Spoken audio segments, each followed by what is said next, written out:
Evening dear friends, how are you. सभी को राधे राधे, जय Shri Krishna. Today we discuss about structure of human sperm. आज हम मानव स्पर्म की मानव के जो शुक्राणु होते हैं उनकी संरचना का अध्ययन करेंगे और हम मैमेलियन स्पर्म की स्टडी कर रहे हैं, क्योंकि जो ह्यूमन होता है वो एक मैमेलियन ही है। मानव एक स्तनधारी प्राणी है। Mammalian sperm is divide into 3 parts. स्तनधारी का जो शुक्राणु होता है वो 3 भागों में बटा रहता है। ठीक है। हेड, फर्स्ट भाग क्या कहलाता है? हेड। सेकंड वाला जो भाग या पार्ट होता है वो क्या कहलाता है? Middle piece. और थर्ड वाला पार्ट क्या कहलाता है? टेल। ठीक है। तो स्पर्म में आपको यहां पर दिखाई दे रहा होगा, जो ये वाला जो भाग आपको दिखाई दे रहा है हेड, ये है इसका हेड। क्या है ये? इसका हेड। हेड फर्स्ट नंबर पे क्या है इसका? हेड। ठीक है। और जो सेकंड पार्ट है वो है इसका मिडल पीस। यहां से स्टार्ट हो रहा है, नेक से लेकर यहां तक, जहां से टेल स्टार्ट हो रही है ना, यहां से। ये इसका क्या है? ये इसका है मिडल पीस, जिसे हिंदी में क्या कहेंगे? मध्य खंड। ये क्या है इसका? फर्स्ट नंबर पे हेड, सेकंड नंबर पर है इसका middle piece. Middle piece, middle piece. Third number पे क्या है इसका? थर्ड वाला पार्ट टेल। थर्ड नंबर पर है टेल।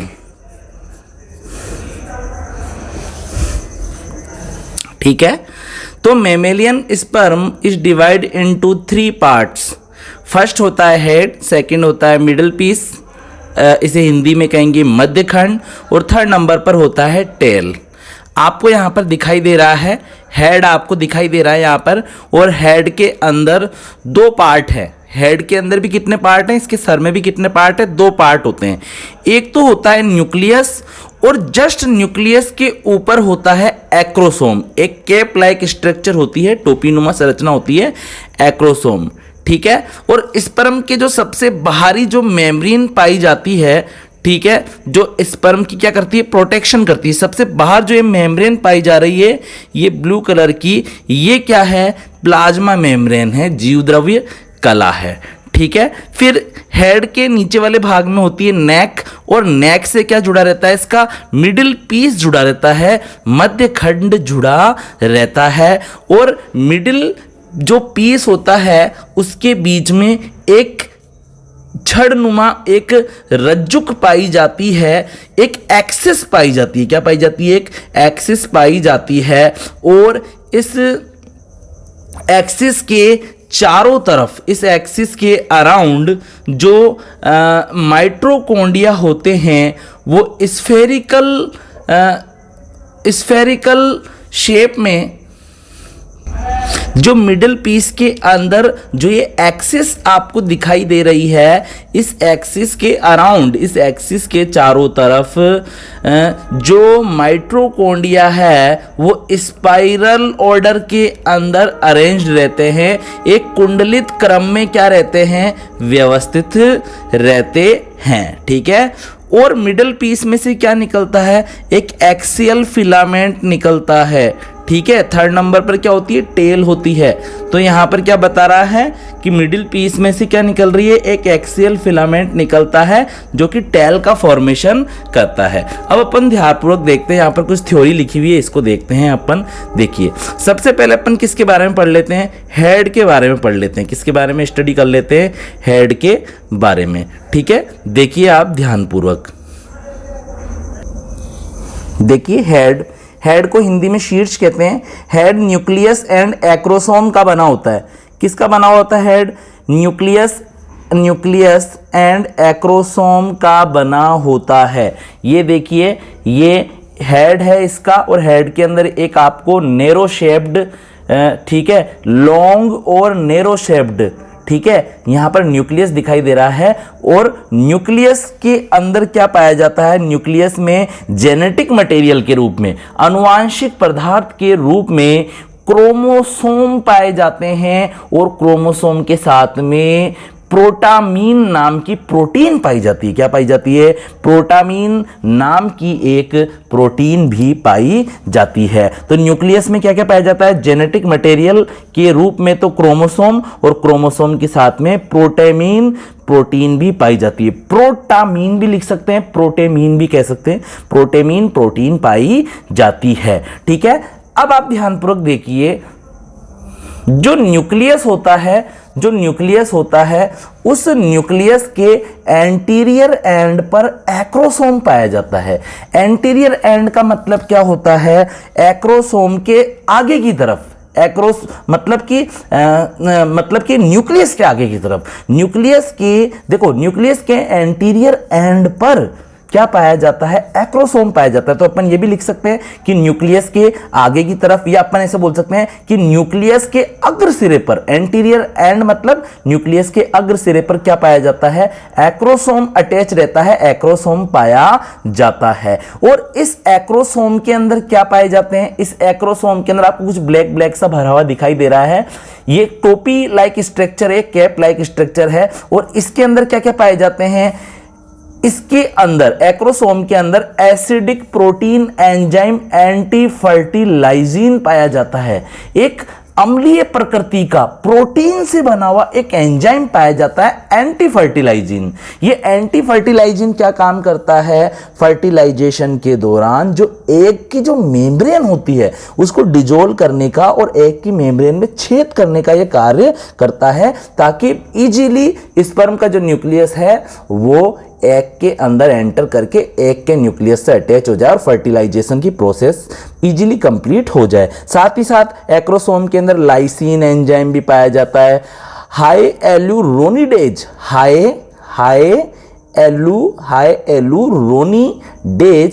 एंजाइम भी पाया जाता है और साथ में कैथेप्सिन्स एंजाइम भी पाए जाते हैं।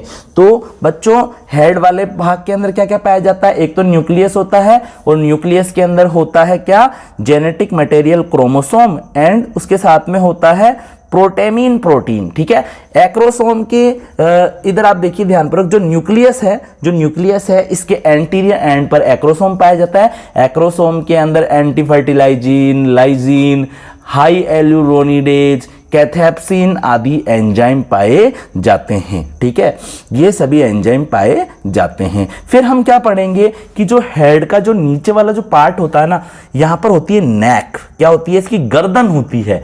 ठीक है, गर्दन होती है और इस नेक से क्या जुड़ा रहता है? इसका मिडिल पीस जुड़ा रहता है, इसका मध्य खंड जुड़ा रहता है। क्या जुड़ा रहता है? मिडिल पीस जुड़ा रहता है। और इस मिडिल पीस के अंदर आपको देखो एक्सिस भी दिखाई दे रही होगी। क्या दिखाई दे रही होगी? एक्सिस भी दिखाई दे रही होगी। इस एक्सिस का फॉर्मेशन कौन करता है? सेंट्रियोल करता है। क्या होता है? जो ह्यूमन की जो सेल होती है या जो एनिमल सेल होती है, प्लांट सेल की बात नहीं कर रहा हूं मैं, एनिमल सेल की बात कर रहा हूं। एनिमल सेल के अंदर क्या पाया जाता है? सेंट्रोसोम पाया जाता है। और सेंट्रोसोम दो सेंट्रियोल का बना हुआ होता है। एक तारक काय पाया जाता है जो दो तारक केंद्रों का बना हुआ होता है। एक होता है प्रॉक्सिमल सेंट्रियोल या समीपस्थ तारक केंद्र, जो कि केंद्रक के पीछे स्थित होता है और वो मिडिल पीस की एक्सिस बनाता है। क्या बनाता है? मिडिल पीस की एक रज्जुक नुमा, एक स्ट्रैंड लाइक एक क्या बनाता है? एक्सिस बनाता है, अक्ष बनाता है। ठीक है, और जो दूसरे नंबर का जो सेंट्रियोल होता है वो बिल्कुल पीछे की तरफ चले जाता है मिडिल पीस के, जिसको क्या बोलते हैं? डिस्टल सेंट्रियोल बोलते हैं। और ये एक्सियल फिलामेंट का फॉर्मेशन करता है और एक्सियल फिलामेंट से फिर टेल का फॉर्मेशन हो जाता है। तो मिडिल पीस के बारे में अपन पढ़ लेते हैं। मिडिल पीस नेक से जुड़ा रहता है। देखिए, हेड की जो नेक है, सर के नीचे तो गला ही होता है ना, गले से जुड़ा हुआ है मिडिल पीस। ठीक है, मिडिल पीस नेक से जुड़ा रहता है। यहां टू सिमिलर सेंट्रियोल्स पाए जाते हैं। दो सेंट्रियोल्स पाए जा रहे हैं इसके अंदर मिडिल पीस में। एक तो क्या है? प्रॉक्सिमल सेंट्रियोल जो जस्ट किसके पीछे है? न्यूक्लियस के पीछे है। और एक डिस्टल सेंट्रियोल जो बिल्कुल कहां पर पाया जा रहा है? एंड टर्मिनल पर पाया जा रहा है, मिडल पीस के एंड सिरे पर पाया जा रहा है, एंड टर्मिनल पर पाया जा रहा है, या अपन बोल सकते हैं पोस्टीरियर एंड के ऊपर पाया जाता है। मिडल पीस के पोस्टीरियर एंड पर कौन सा सेंट्रियोल पाया जा रहा है? डिस्टल सेंट्रियोल पाया जा रहा है। देखो पोस्टीरियर सेंट्रियोल मेन एक्सिस बनाता है, क्या बना देता है? मिडल पीस की मेन एक्सिस बनाता है, ठीक है। और जो डिस्टल सेंट्रियोल होता है वो स्पर्म की एक्सिस बनाता है। जो ये टेल है ना, जो टेल है, देखो आ रही बात है, सुनो, टेल की एक्सिस बना रहा हो, टेल की एक्सिस को क्या बोल रहे हैं? स्पर्म की एक्सिस कहते हैं, ठीक है। एक्सियल फिलामेंट फ्लैजेलम के समान 9+2 टाइप का होता है। जो एक्सियल फिलामेंट होता है ना, ये फ्लैजेलम के समान 9+2 टाइप का होता है। देखो फ्लैजेला क्या होता है, आपने कभी युगलीना को देखा होगा, तो युगलीना में आपने देखा होगा कि जो युगलीना है ना, युगलीना, उस युगलीना के अंदर आप देखेंगे, जैसे ये युगलीना है, ठीक है, तो युगलीना के अंदर ऐसी लंबी सी एक धागेनुमा संरचना निकली रहती है, ठीक है, एक धागेनुमा संरचना निकली रहती है। पैरामीशियम में तो पूरी बॉडी पर पाए जाते हैं। ये तो क्या होते हैं बच्चों? ये सीलिया होते हैं। पूरी बॉडी पर पाए जाने वाले जो स्मॉल स्मॉल जो धागेनुमा जो संरचनाएं होती है वो सीलिया होते हैं, पैरामीशियम के ऊपर पाए जाते हैं, और कुछ यूनिसेलुलर ऑर्गेनिज्म पर भी पाए जाते हैं, ठीक है। लेकिन जो युगलीना के अंदर होता है, पूरी बॉडी में केवल 1 या 2 ही पाए जाते हैं, और सीलिया से लंबे होते हैं, वो फ्लैजिला होता है, हिंदी में कशाब कहते हैं। तो कशाब के अंदर क्या होता है? देखो आपको यहां पर दिखा रहा हूं मैं, बिल्कुल भी देखो आपको 100% समझ में आएगा। आप देखिए ध्यानपूर्वक, देखो कशाब क्या, एक धागेनुमा संरचना है। अब अपन अगर इसको ब्लेड से काट के इसकी एक स्लाइड बनाए और इसको माइक्रोस्कोप में अगर आप देखोगे ना कशाब को, तो इसमें आपको क्या दिखाई देगा? 1 2 3 4 5 6 7 8 9 और बीच में 2, ठीक है। अगर कशाब को आप काट कर देखोगे तो इसमें आपको 9 फिलामेंट दिखाई देंगे, 1 2 3 4, और 9 फिलामेंट तो चारों तरफ होंगे, और 2 फिलामेंट कहां पाए जाएंगे? बीच में पाए जाएंगे। बिल्कुल ऐसा का ऐसा ही किसके अंदर होता है? जो ये टेल का फॉर्मेशन करने वाली जो एक्सियल फिलामेंट है ना, इसके अंदर भी फ्लैजेलम के समान कौन सी स्ट्रक्चर पाई जाती है, कौन सा टाइप पाया जाता है? 9+2 टाइप पाया जाता है, 9+2 टाइप पाया जाता है। देखो मैं आपको यहां समझा देता हूं। जैसे अपन ने क्या ले लिया, एक्सियल फिलामेंट की एक सेक्शन लेकर उसकी स्लाइड बनाकर उसको माइक्रोस्कोप में देखोगे ना, तो आपको एक्सियल फिलामेंट ऐसा दिखाई देगा अंदर से, ठीक है। इस एक्सियल फिलामेंट के अंदर भी 1 2 3 4 5 6 7 8 9 फिलामेंट तो चारों तरफ दिखाई देंगे, और 2 फिलामेंट बीच में दिखाई देंगे। तो अपन क्या कह सकते हैं कि जो स्पर्म की जो एक्सियल फिलामेंट है उसमें फ्लैजेलम के समान ही 9+2 टाइप की स्ट्रक्चर पाई जाती है, ठीक है। 9+2 टाइप का ये होता है। मिडिल पीस में एक्सिस के चारों तरफ माइटोकॉन्ड्रिया स्पाइरल ऑर्डर में अरेंज्ड रहते हैं। किस में अरेंज रहते हैं? स्पाइरल ऑर्डर में अरेंज रहते हैं, जिसे क्या कहते हैं? जिसे नेबेन कर्ण कहते हैं। क्या कहते हैं? जिसे नेबेन कर्ण, जिसे नेबेन कर्ण कहते हैं। क्या कहते हैं? जिसे नेबेन कर्ण कहते हैं। देखिए जो ये आपको ये मिडिल पीस दिखाई दे रही है, देखिए यहाँ पर जो ये आपको ये मिडिल पीस दिखाई दे रही है, यहाँ पर मिडिल पीस के अंदर आपको एक ये मेन एक्सिस दिखाई दे रही है, मिडिल पीस के अंदर आपको एक्सिस दिखाई दे रही है। इस एक्सिस के चारों तरफ क्या पाए जा रहे हैं? यहाँ पर क्या लिखा हुआ है? देखो 1 2, देखो ये क्या है? ये गोल गोल से क्या है? ये गोल गोल से माइटोकॉन्ड्रिया है, एनर्जी सोर्स ऑफ स्विमिंग के लिए, ताकि स्पर्म जब तैरे तो उसको ऊर्जा मिल सके। आ रही बात आपको समझ में? तो जो ये एक्सिस के जो ये चारों तरफ ये माइटोकॉन्ड्रिया स्पाइरल ऑर्डर के अंदर सर्पिलाकार क्रम में व्यवस्थित रहते हैं, ठीक है। सर्पिलाकार ऑर्डर के अंदर व्यवस्थित रहते हैं, स्पाइरल ऑर्डर में अरेंज रहते हैं, जिसे नेबेन कर्ण कहते हैं। अरे आप देखो ना यार, बिल्कुल देखो, देखो ये एक्सिस है, देखो एक्सिस है। अब देखना ध्यानपूर्वक, देखो ऐसा लग रहा है कि ये पट्टी जो है ना माइटोकॉन्ड्रिया की, ऐसे गई, फिर पीछे से निकल के वापस आगे आ गई, फिर वापस पीछे जा रही है। तो ऐसे ऐसे जा रही नहीं जा रही, बिल्कुल ऐसे। लो अपन अब समझ लेते हैं। देखो ऐसे, देखो ऐसे ही तो लग रहा है। ये देखो ये मेन एक्सिस है, मेन एक्सिस है, और ये माइटोकॉन्ड्रिया की पट्टी है। तो ये ऐसे हो रही है, ऐसे ऐसे ऐसे लपटी हुई है चारों तरफ, ऐसे ऐसे, जैसे इसके चारों तरफ घुमा रहा हूँ मैं, ऐसे ऐसे, ठीक है, ऐसे, ठीक है। तो जिसे क्या बोलते हैं, नेबेन बोलते हैं। मिडिल पीस में एक्सिस के चारों तरफ माइटोकॉन्ड्रिया स्पाइरल ऑर्डर में अरेंज रहते हैं, जिसे नेबेन कहते हैं। जो मध्य खंड होता है उसमें अक्ष के चारों तरफ जो माइटोकॉन्ड्रिया होते हैं एक सर्पिलाकार क्रम में व्यवस्थित रहते हैं, जिसे नेबेन कहते हैं। फिर हम किसके बारे में पढ़ेंगे, टेल के बारे में पढ़ेंगे। टेल क्या होता है बच्चों, टेल जो होता है ये स्पर्म का क्या होता है, लॉन्गेस्ट पार्ट होता है। जो टेल होता है ना वो क्या होता है, स्पर्म का लॉन्गेस्ट, यह स्पर्म का लॉन्गेस्ट पार्ट होता है। टेल में भी 9+2 9+2 स्ट्रक्चर पाई जाती है फ्लैजिला के समान।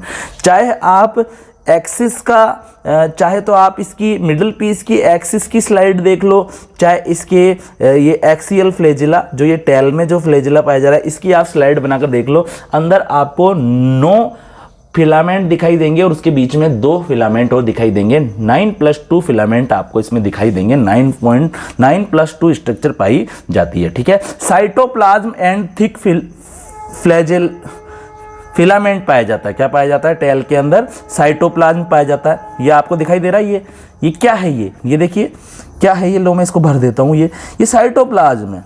इसकी एक्सियल फिलामेंट के चारों तरफ ही तो टेल बनी हुई है। और टेल के अंदर क्या क्या पाया जा रहा है, टेल के अंदर पाया जा रहा है एक तो फिलामेंट पाया जा रहा है मोटा सा, ठीक है, एक थिक फिलामेंट पाया जा रहा है, ठीक है। और फिलामेंट के अलावा और क्या पाया जा रहा है, साइटोप्लाज्म पाया जा रहा है। क्या पाया जा रहा है, साइटोप्लाज्म पाया जाता है। क्या क्या पाया जाता है, टेल के अंदर क्या पाया जाता है, टेल स्पर्म की सबसे लॉन्गेस्ट स्ट्रक्चर है। क्या है, सबसे लॉन्गेस्ट स्ट्रक्चर है जिसके अंदर साइटोप्लाज्म और साथ में एक थिन सा, एक मोटा सा क्या पाया जाता है, फिलामेंट भी पाया जाता है, ठीक है।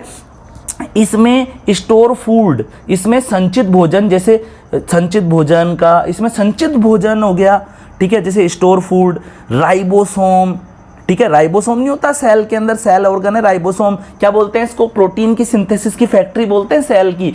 सेल के अंदर प्रोटीन सिंथेसिस की फैक्ट्री कौन सी है, राइबोसोम। प्रोटीन का संश्लेषण करते हैं, सिंथेसिस करते हैं।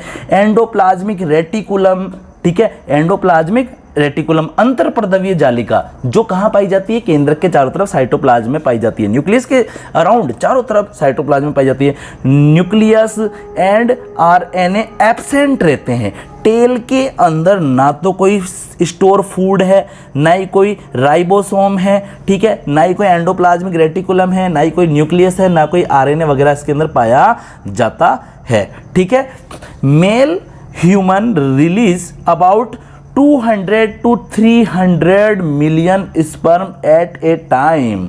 जो मनुष्य का जो नर होता है ना, जो नर मानव है, मतलब जो नर है, जो मेल होते हैं, वो एक बार के अंदर, सिर्फ एक बार के इजेकुलेशन के अंदर, या एक बार में जब वीर्य निकलता है शरीर से बाहर, तो एक बार के स्खलन में उसके अंदर लगभग 200 से 300, 200 से 300 मिलियन स्पर्म पाए जाते हैं। Male human release about 200 to 300 million sperm at a time.